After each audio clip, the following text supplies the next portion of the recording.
Existem coisas em nós, irmãos, que passamos. Existem situações da vida de um cristão que, se ele não estiver com a sua fé alicerçada na rocha, que é Jesus. Esses dias eu estava conversando com o Diego e com o Natan a respeito disso. A casa edificada sobre uma rocha não é uma casa qualquer. A casa edificada sobre uma rocha, que é Jesus, não é simplesmente aquela casa que sofre os ventos, que bate, derruba, não. É aquela casa que permanece para sempre, pois a Bíblia diz que os que confiam no Senhor são como os montes de Sião, que não se abalam, mas permanecerão para sempre na presença dele. Glória a Deus. Assim é o cristão. Mas existem momentos que Paulo, o apóstolo Paulo chegou e falou: em tudo somos abatidos. Ele falou tudo. Na sua vida espiritual, sentimental, financeira, familiar, conjugal, em tudo. Em tudo somos abatidos, ele não tirou nada. O interessante é que Paulo não tirou nada. E sabe o que aconteceu com ele? Ele passou por abatimentos, mas ele também fala lá em Filipenses, capítulo 4, versículo 13, Paulo, que ele diz lá, irmãos, numa só voz lá: posso todas as coisas naquele que me fortalece. Então ele podia passar por tudo, mas Jesus se aperfeiçoava em meio à fraqueza dele. O Senhor vinha sobre a vida dele, o Senhor cuidava dele, o Senhor entendia o seu momento de fraqueza, porque quem entende o momento de fraqueza nosso não é o ser humano, não é o pastor, não é o missionário. Quem entende o seu momento de fraqueza é só o Senhor e Salvador Jesus Cristo. Você sabe por quê? Porque Davi falou aqui também no versículo 11 desse mesmo capítulo, ele falou: eu disse da minha perturbação, todo homem mentiroso, ele quer dizer que ele não confiava mais em ninguém. Davi não confiava mais em ninguém. Nem os seus próprios parentes Davi confiava. Porque ele colocou todo. É estar todo mundo junto, é alguma coisa. Todas as pessoas que o conheciam e diziam-se ser amigo dele, não vieram. Ele considerou como mentiroso. Ele os considerou como pessoas falsas. Ele os considerou como pessoas que dizem estar ajudando, intercedendo, orando, mas não está. Porque a primeira vez que Davi errou, pela primeira vez que Davi errou, foi quando começou a deitar com o Betseba. Sabemos muito bem da história, pregadores aqui que sabem da história, e pessoas que gostam da Bíblia sabem da história. O que ele fez? Ele sofreu sozinho. Ele sofreu-se sozinho. Nem o profeta Natan, que foi o repreendendo naquele dia, pôde o ajudar. Mas eu quero dizer uma coisa aqui para a igreja nessa noite. Existem coisas que é só você ir. Entenda uma coisa, só você ir. Você pode recorrer a palavras de pastores. Você pode recorrer à sua namorada. Você pode recorrer ao seu esposo, à sua esposa. Você pode recorrer ao homem mais usado nesses últimos tempos. Você pode ir até Benemim e falar assim: eu estou passando por isso, que ele não vai saber te consolar como o Espírito Santo te consolou. Ele não vai saber te compreender como o nosso Deus nos compreende. Porque hoje existe uma pressão psicológica no meio da igreja muito grande. Existem umas acusações muito grandes em meio ao próprio povo cristão. Existe abandono em meio ao povo cristão. E todos nós, não existe homem, não existe mulher, todos nós vamos passar por isso. Sabe para quê? Para sermos aprovados por Ele. Glória a Deus. Existem situações da sua vida que, se eu chegar para você e falar assim: olha, o Senhor é contigo, você vai se animar, porque é uma palavra de Deus. Toda a palavra de Deus anima, mas o que mais anima é a presença soberana do Espírito Santo dentro de nós. O que mais anima o cristão é a presença permanente do Senhor dentro de nós. É isso que consola, é isso que conforta, é isso que nos traz a viver uma verdade plena e objetiva. Talvez você não está dando fruto, mas um dia a sua árvore vai frutificar e o nome do Senhor vai ser glorificado através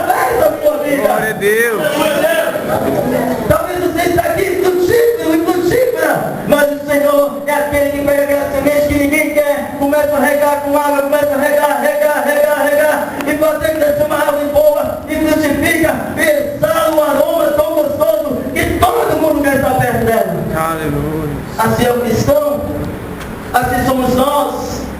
As estações do ano, as estações da vida nos traz um momento de reflexão em nós. Se você compreender, hoje a palavra não é para você tirar o banco do chão, hoje a palavra é para você estar aqui convicto que o Senhor está contigo em todas as batalhas. Glória a Deus.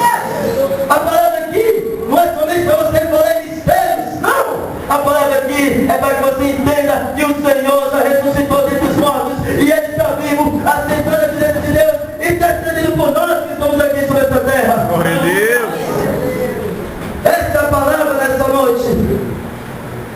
A palavra nessa noite não é somente das crianças, porque é o culto delas são. A palavra nessa noite não existe isso. Hoje Deus só quer tratar com os jovens. Não existe isso. Deus trata com toda a igreja.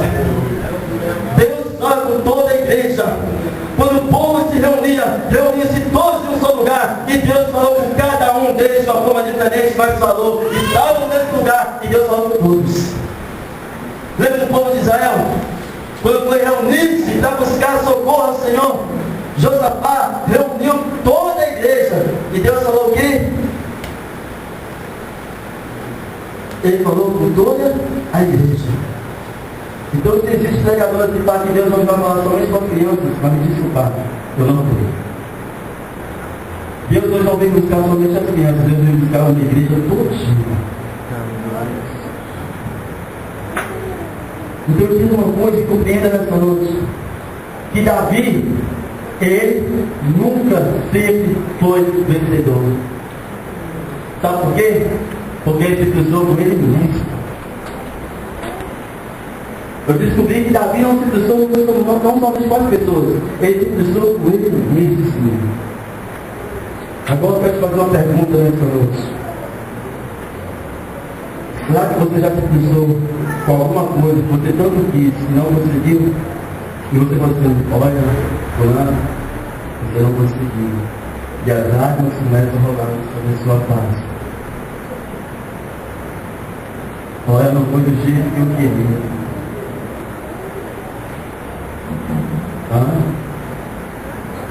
Será que você já parou para pensar nisso? Sobre como nós estamos nos últimos tempos? Como a igreja está nesses últimos tempos? Será que você já parou para pensar em você mesmo? Você já parou para pensar em você mesmo?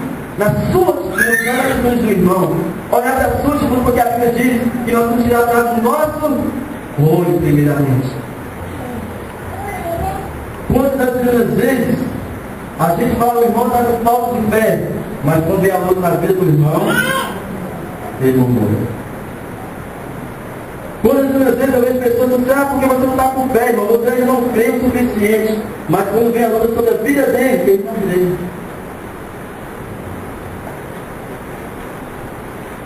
Nós vamos celebrar a Deus por tudo que é em nós, mas quando está passando a dificuldade, não consegue. Hoje nós vamos levantar nossas mãos e adorar o Senhor. Aí você vê pessoas sentadas e falam, estão chorando.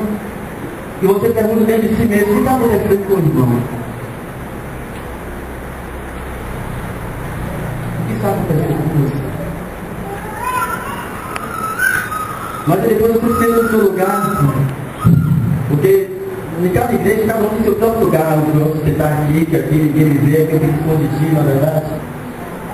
E você para, senta.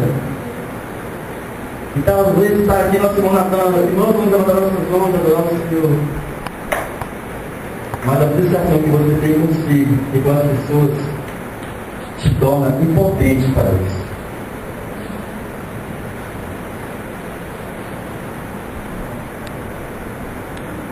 A situação que você tem consigo mesmo e com as pessoas, às vezes te torna uma pessoa impotente para adorar o Senhor.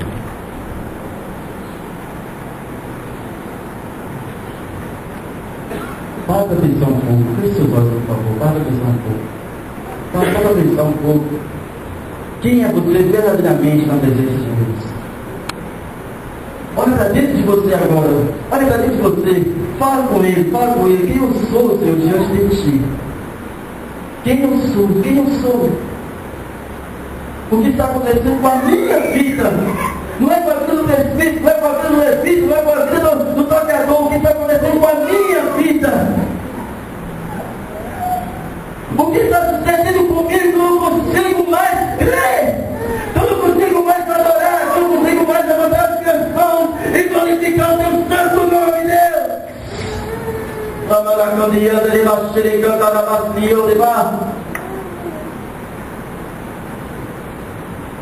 O que está acontecendo comigo, Senhor? Que as palavras já não saem mais. Que o pular já não sai mais.